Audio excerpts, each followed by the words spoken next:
तो प्रिय विद्यार्थियों सभी को जय श्री राधे कृष्णा। जैसे कि आप जानते हैं मैं अपनी चैनल दिव्यांशी क्लासेस 9698 पर लगातार आपको हाई स्कूल गणित की प्रश्नावलियों की और उसके अंतर्गत सवालों की श्रृंखला उपलब्ध करा रहा हूं, जिसमें हमारी त्रिकोणमिति चैप्टर नंबर 8 चल रहा है सरकारी किताब NCERT के अकॉर्डिंग। और उसमें हम जो है प्रश्नावली 8.1 के अंतर्गत 6 सवाल कंप्लीट कर चुके हैं। आइए आज की वीडियो में हम प्रश्न नंबर 7 से आगे की ओर देखेंगे। तो प्रश्न नंबर 7 जो कुछ इस प्रकार है, मैं वो आपको पहले पढ़ के सुनाता हूँ, फिर वो जो है क्वेश्चन को हम हल करेंगे। क्वेश्चन है, यदि कॉट थीटा की वैल्यू 7/8 है। क्या है? यदि कॉट ऑफ थीटा की वैल्यू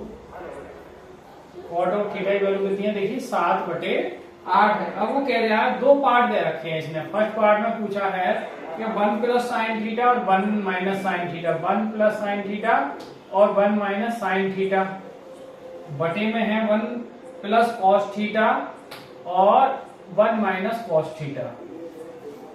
तो इसका मान बनाना है। और आपको सेकंड पार्ट में कह रहा है कॉट स्क्वायर थीटा का मान बताना है, ये ज्ञात करनी है। कहने के मतलब दो पार्ट दे रखे हैं, दोनों ही हमें ज्ञात करने हैं। तो आइए इनका हल देखते हैं। देखिए बहुत बढ़िया क्वेश्चन है, आइए इसका हल। तो देखिए अब दे रखा है, यदि इतना हो तो इतने का मान ज्ञात करो। तो आइए इसका मान ज्ञात करेंगे भाई। तो देखिए cot of theta, cot theta की वैल्यू कितनी है? 7/8। अब मान कितना है? 1 प्लस साइन थीटा और दूसरी ब्रैकेट में क्या है? 1 माइनस साइन थीटा और बटे में क्या है? ये 1 प्लस कॉस थीटा और 1 माइनस कॉस थीटा। अब आप ये देखें कि ये जो 1 प्लस साइन थीटा 1 माइनस, एक ब्रैकेट में जुड़ रहा है साइन, एक ब्रैकेट में घट रहा है, तो 1 माइनस साइन स्क्वायर थीटा हो जाएगा। सिंपल सी बात है, सर्वसम्मता के अकॉर्डिंग। नीचे क्या हो जाएगा? 1 माइनस कॉस स्क्वायर थीटा। अच्छा 1 में साइन घटेगा, साइन का वर्ग घटेगा तो क्या होता है? ये कॉस स्क्वायर थीटा। और नीचे कॉस घटेगा 1 में से तो क्या हो जाएगा? Sine square theta. कॉस बटे साइन ये क्या हो जाएगा आपका? Cot square theta. और कॉट थीटा की वैल्यू देखिए 7/8। तो इसका मतलब क्या है कि कॉट थीटा की वैल्यू हम 7/8 आ गया, और इसका वर्ग करेंगे तो कितना हो जाएगा? 49/64। तो ये क्वेश्चन इसका आंसर होगा। सेकंड पार्ट में भी पूछ रहा है, तो सेकंड पार्ट में डायरेक्ट कॉट स्क्वायर थीटा का मान पूछ रहा है, तो कॉट की जाएगी 7/8 और 7/8 का क्या कर देंगे? वर्ग करेंगे तो 7 का वर्ग 49 हो जाएगा, 8 का वर्ग 64 हो जाएगा। तो इसका मान भी मतलब 49/64 आएगा। तो इस प्रकार क्वेश्चन नंबर जो 7 है वो कंप्लीट हो चुका है। लेकिन शर्त यह है कि आपको सर्वसम्मता आनी चाहिए। तो इस प्रकार ये क्वेश्चन नंबर है हमारा 7वां, वो कंप्लीट हो चुका है। आइए क्वेश्चन नंबर बढ़ते हैं हम 8 की ओर।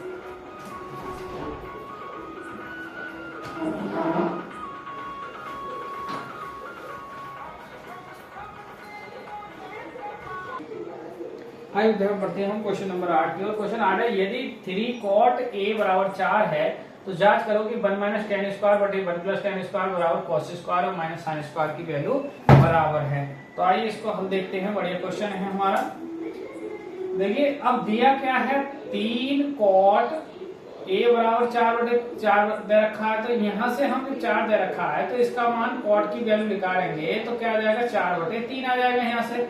अब देखिए इसको हम 10 में कन्वर्ट करना चाहें तो ये cot उल्टा हो जाएगा, 3/4 हो जाएगा।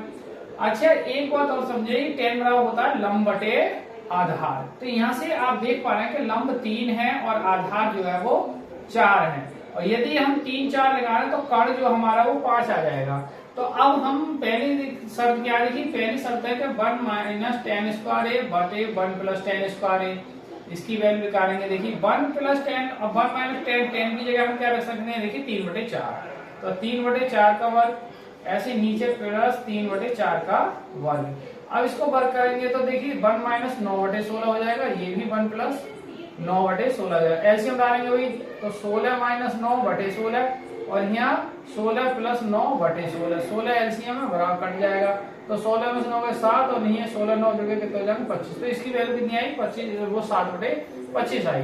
अब देखिए दूसरी कंडीशन क्या है? दूसरी कंडीशन है इसकी, यानी एक प्रकार से RHS लेंगे, ये एक प्रकार से क्या था? LHS।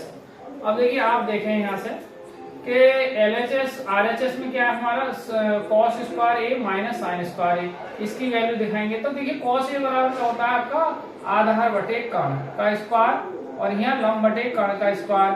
तो यहाँ से आधार जो है हमारा आप देख पा रहे हैं कि आधार 4 है तो 4/5 का स्क्वायर और यहाँ से लंब है 3 तो 3/5 का स्क्वायर।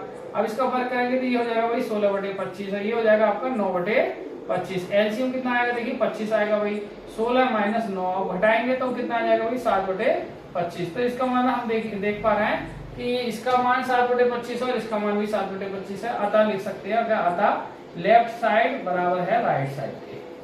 तो इस प्रकार क्वेश्चन नंबर 8 भी क्या होता है हमारा कंप्लीट होता है। आइए बढ़ते हैं क्वेश्चन नंबर हम 9 की ओर।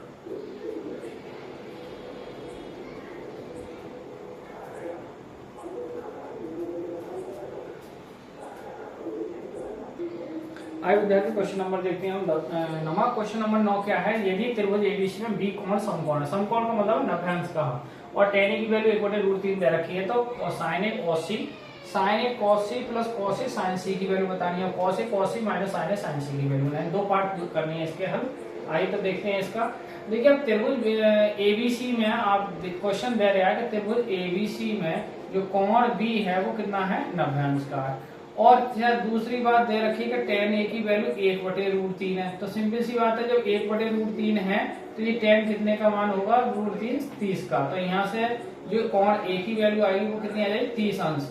अब हम जानते हैं कि त्रिभुज के तीनों कोणों का जो जोड़ होता है वो कितना होता है 180 अंश होता है भाई। अब a का मान 30 है, b का मान 90 है, तो c का मान हम निकाल सकते हैं। जो जोड़ के कितने हो गए 120, कोण c बराबर 180 के। अब यहाँ से कोण c की जो वैल्यू निकालेंगे 180 माइनस 120, तो कोण c की जो वैल्यू आ जाएगी वो कितना आएगी 60 अंश आ जाएगी। अब हमें दो पार्ट जो दे रखे हैं इनके हल निकालने हैं। अब हम पे तीनों कोण आ चुके हैं। तो जब तीनों कोण आ गए हम पे, अब हम देखिए फर्स्ट पार्ट में क्या पूछा है इसमें। फर्स्ट पार्ट में पूछा है कि sine A cos c plus cos of a sin c। तो हम मान रखेंगे कि साइन ए की जो वैल्यू है हमारी कितनी है साइन 30, cos ऑफ c की वैल्यू कितनी है देखिए हमारी 60, और cos ऑफ a की जगह 30, साइन c की जगह 60। अब ये हमें पता होना चाहिए साइन 30 का मान 1/2 होता है, cos 60 का मान भी 1/2 होता है, ये √3/2 होता है, इसका मान भी √3/2 होता है। अब ये 1/4 हो जाएगा, ये 3/4 हो जाएगा, एलसीएम आएगा 4, तो 1 + 3 कुल मिलाकर 4/4, 4 से 4 को भाग करेंगे तो फाइनल वैल्यू कितनी आ गई इसकी 1 आ गई। अब सेकंड पार्ट और देखेंगे हम। अच्छा देखिए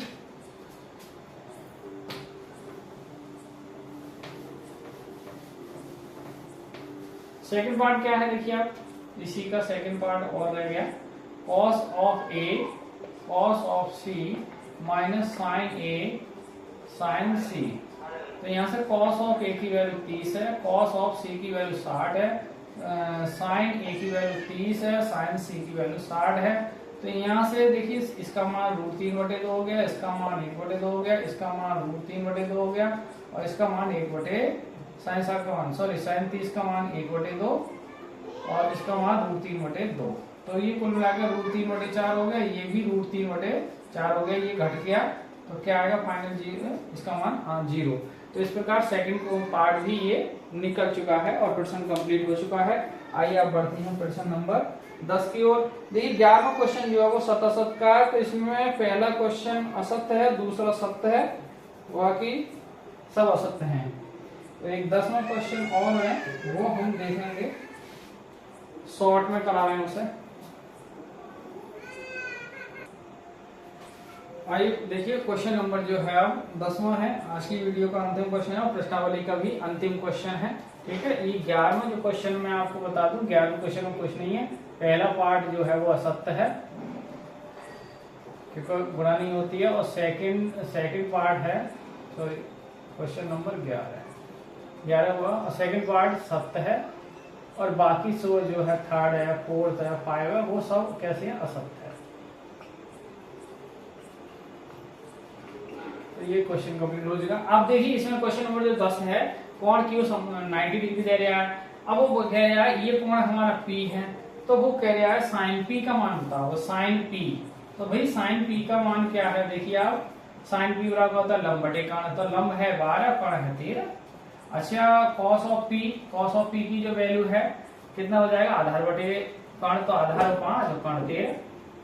फिर पूछेगा टेन पी का मान बताओगे, टेन पी का होता है लंब बटे आधार यानी 12 बटे 5। तो इस प्रकार 3 के मान पूछ रहे हैं, वो हमने आपको निकाल के दिखा दे।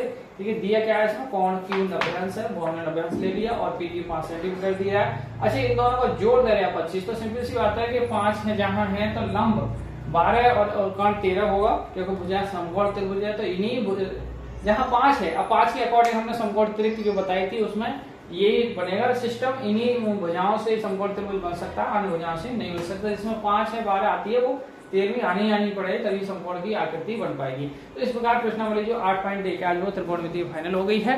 नेक्स्ट प्रश्नावली नेक्स्ट वीडियो में आपको देखने को मिलेगी। आप हमारे चैनल दिव्यासी के चैनल में लगातार बने रहिए, अपडेट करते रहिए, जिससे गणित में एक अच्छा स्कोर आ। आज की वीडियो को ही विराम करते हैं। सभी को जय श्री राधे कृष्ण, जय हिंद, जय भारत।